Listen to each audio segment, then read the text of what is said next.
Access denied.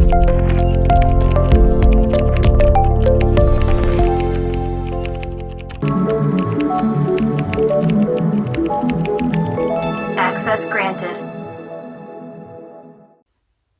नमस्कार मित्रांनो, रसपाटेक YouTube चॅनलमध्ये मी हर्षल आपलं स्वागत करतो. मित्रांनो, आपण मागच्या व्हिडिओमध्ये बघितलं होतं की प्रिंटिंग मेथड्स कशा यूज केल्या जातात. कुठला प्रिंटिंग मेथड आपण बघितल्या होत्या तर write method, write line method आणि लॉग मेथड या 3 प्रिंटिंग मेथड आपण मागच्या व्हिडिओमध्ये बघितल्या. आता आपण बघणार आहोत की व्हेरिएबल्स म्हणजे काय, ते कुठे यूज होतात. चला तर मग त्यासाठी सगळ्यात आधी आपण एक नवीन फाईल बनवू. फाईलला नाव दिलं आपण variables.html. एक फाईल बनवली. आता व्हेरिएबल्स म्हणजे काय तर variable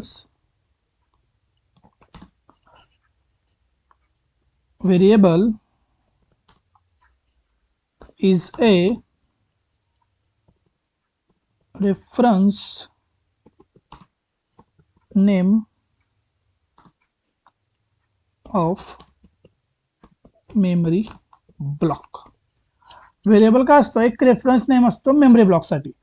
व्हेरिएबल म्हणजे काय, डेटा साठवण्यासाठी वापरण्यात येणारा एक कंटेनर असं आपण त्याला थोडक्यात म्हणू शकतो. किंवा प्रोग्राम एक्झिक्यूट असताना टेम्पररी डेटा आपल्याला जे साठवायचा असतो त्यासाठी जी मेमरी लोकेशन यूज केली जाते त्या लोकेशनला आपण काहीतरी नाव देतो, त्या नावाला आपण व्हेरिएबल असं म्हणू शकतो.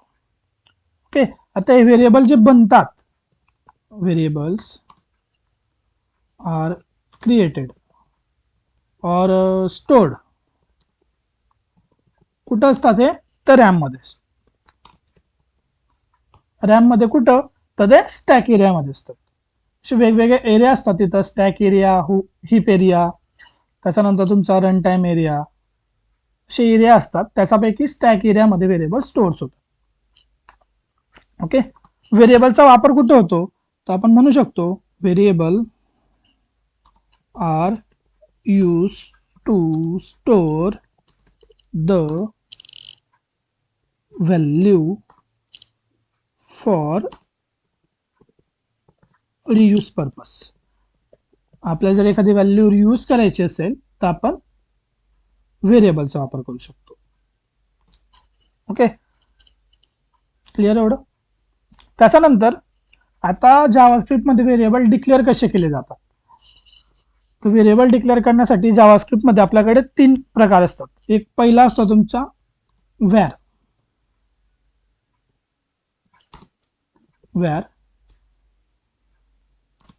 दुसरा असतो लेट आणि तिसरा असतो तो म्हणजे कॉन्स्ट.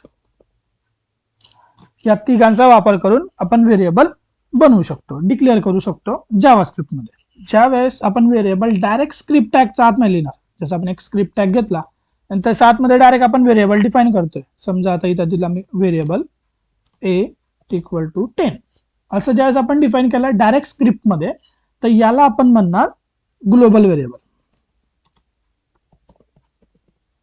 ओके, हा असतो तुमचा ग्लोबल व्हेरिएबल. दुसरा असतो लोकल व्हेरिएबल. समजा तुम्ही एखाद्या फंक्शन मध्ये स्क्रिप्ट याच्यामध्ये आपण फंक्शन बनवला असेल fun1 नावाचा, आणि याच्यामध्ये जर आपण एखादा व्हेरिएबल डिफाईन केला, व्हेरिएबल x = 20, हा झाला तुमचा लोकल व्हेरिएबल. याला म्हणणार आपण लोकल व्हेरिएबल. आणि तिसरा व्हेरिएबल असतो तुमचा तो म्हणजे ब्लॉक लेवल. ज्यावेळेस आपण एखाद्या ब्लॉकमध्ये व्हेरिएबल बनवत असेल तर त्याला आपण ब्लॉक लेवल व्हेरिएबल असं म्हणू शकतो. अशा 3 प्रकारे आपल्याला व्हेरिएबल डिक्लेअर करता येतात. ओके, आता याच्यामध्ये व्हेरिएबल बनवण्यासाठी पण काही रूल्स अँड रेग्युलेशन्स असतात. आता रूल्स कुठले व्हेरिएबल बनवण्यासाठी, सगळ्यात पहिला रूल आहे तो म्हणजे जे आपला व्हेरिएबलचं नाव असेल, variable name should start with an alphabet. व्हेरिएबलचं नाव हे अल्फाबेटने स्टार्ट झालं पाहिजे, हा आपला पहिला रूल. दुसरा rule, after first character we can use digits. म्हणजे आपण व्हेरिएबल बनवताना पहिला कॅरेक्टर आपण अल्फाबेट घेणार काहीतरी, त्याच्यानंतर आपण डिजिट यूज करू शकतो. त्याच्यानंतर ज्यावेळेस आपण व्हेरिएबल बनवतोय, पहिला लेटर काय असला पाहिजे आपला, पहिला काय असला पाहिजे, अल्फाबेट असला पाहिजे. तो कसा असला पाहिजे, एक तर small A to Z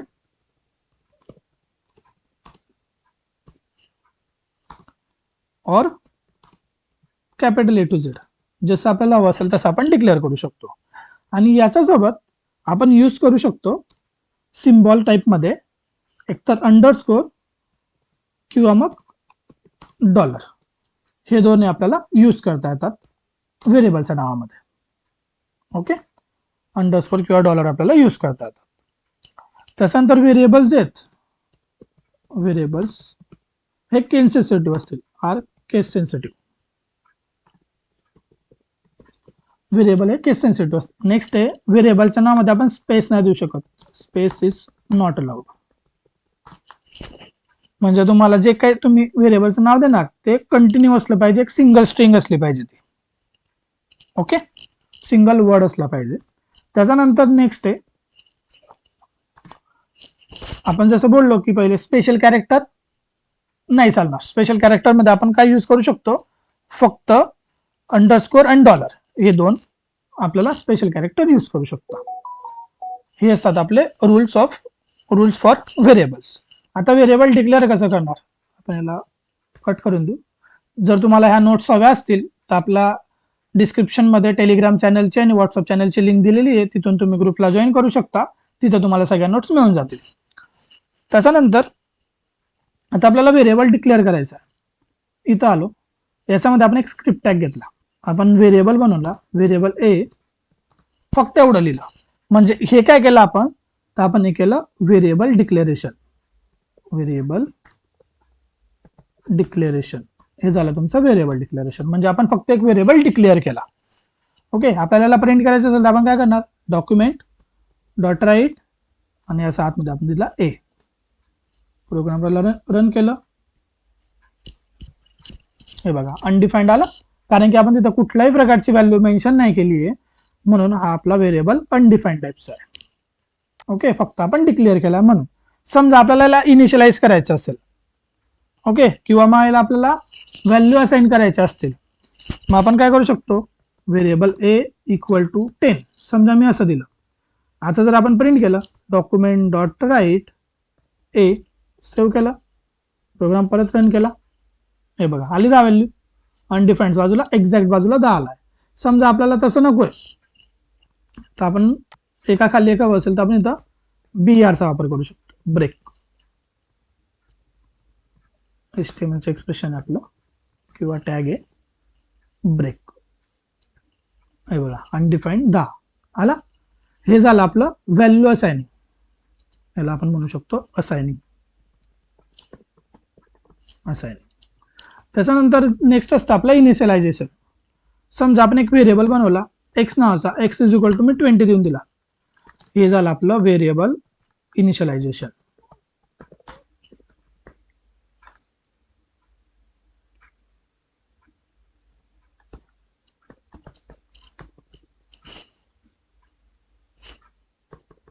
variable initialization हा झाला आपलं व्हेरिएबल इनिशियलायझेशन. ओके, आता जर याला आपण प्रिंट केलं document dot write X, save केलं, प्रोग्राम रन केला, हे बघा आली 20 व्हॅल्यू. या पद्धतीने आपण व्हॅल्यू डिफाईन करू शकतो. हा झाली आपली पहिली मेथड, ती म्हणजे व्हॅर कीवर्ड. ओके, आपण बघितला कुठला कसं डिक्लेअर करू शकतो आपण व्हेरिएबल, तर एक व्हॅर कीवर्डने, दुसरा लेट आणि तिसरा कॉन्स्ट, असं आपल्याला डिफाईन करता येतं. मग आपण इथं जसं व्हॅर वापरलं तसं इथं लेटही वापरला तरी चालेल, काहीच प्रॉब्लेम नाही आहे. लेट वाय इक्वल टू समजा मी 20 दिला, इथं आलो document dot write Y, save केलं, रन केलं, हे बघा आलं 20 म्हणजे वरचा एक्स्ट्रा 20 आणि हा वेगळा 20. या पद्धतीने इथं जर आपल्याला ब्रेक द्यायचा असेल तर आपण इथं पण ब्रेक देऊ शकतो. क्लिअर, हे दोघं झाले. आता हे दोघं कसे आहे, पहिला असतो डिक्लेरेशन, इथं पण सेम आपण इथं करू शकतो लेट वाय किंवा लेट पी असं दिलं ते येणार तुमचं variable declaration.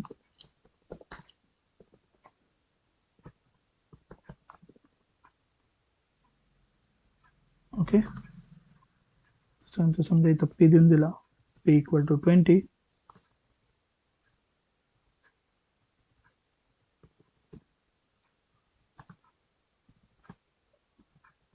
Variable value assigning दिवसा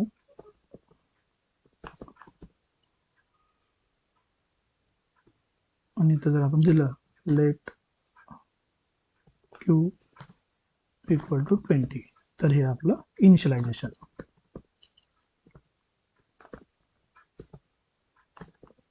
या पद्धतीने आपल्याला डिफाईन करता येतं. तसं आपल्याला प्रिंट पण करू शकतो क्यूला. सेम आहे. सेव्ह केलं, रिफ्रेश.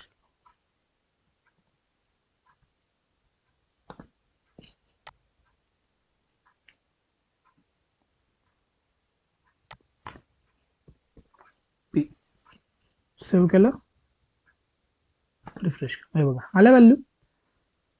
असं आपण करू शकतो. याच्यामध्ये फरक आहे, व्हेरिएबल, लेट आणि कॉन्स्ट तिघांमध्ये फरक आहे. तो फरक आपण नंतर बघणार, पण आपण असं या पद्धतीने याला डिफाईन करू शकतो. आणि तिसरा असतो आपला तो म्हणजे कॉन्स्टंट. आता कॉन्स्टंटला जो सिंटॅक्स आहे तो आपल्याला डायरेक्टली कॉन्स्टंट